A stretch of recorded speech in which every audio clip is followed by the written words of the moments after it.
It would be hard to talk about the Vietnam War and its impact on North Carolina without mentioning Fayetteville. It has a U.S. Army museum that honors the Army units that jump out of airplanes, also known as Airborne, as well as special operations.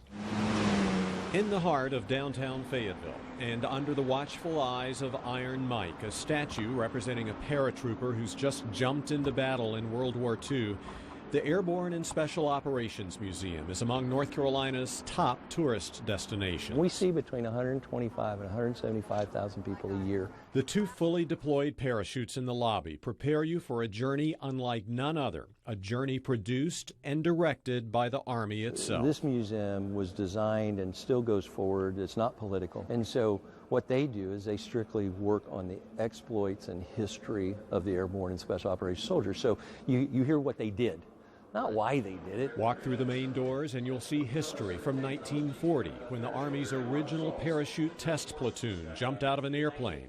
Most of the technology, paratrooper technology, we stole from the Germans. To modern day warfare, like this Humvee actually used in Operation Iraqi Freedom. But right in the middle of the place is Vietnam, where helicopters dropped off soldiers near or behind enemy lines.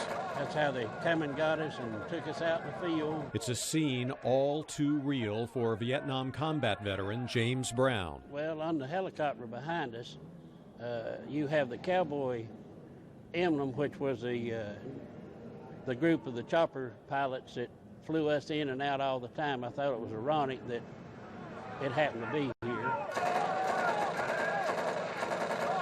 The scenes of the dead laying on the ground and trying to help, it brought back a whole lot of memory. Including memories of that day in 1966 when, at 19 years old, he let another soldier take his place leading a formation. We probably hadn't walked 60 yards till they cut him half in two. We lost about all of our men on that day. I was shot in the back. There was people probably within 10 feet of me that they're buried, their names on the wall in Washington, D.C. now. Getting shots, nothing like you see on TV. They just, like your muscles lock and you slowly go down. Brings back a lot of old memories. I know it does, honey. I know.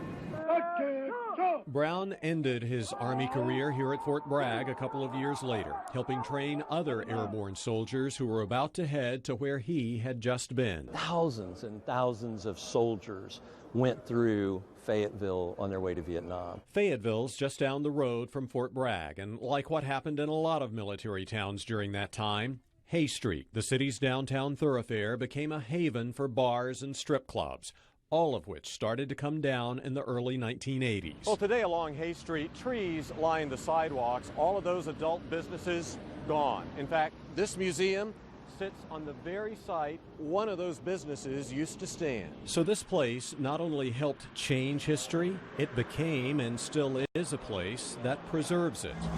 Whether it's through the simulator where you hear, see, and feel some of the missions that brought out the best in our soldiers, the actual rotor blade of a chopper that went down in Mogadishu, or even the inside of a C-47 in World War II. This is a place you can learn about and refocus on those who have given and are still giving. If you can look at the American flag and watch it fly in the breeze and not think about what goes into that symbol, that's a veteran. The museum's a great day trip from the Piedmont Triad. Admission's free. There is a charge to ride the simulator.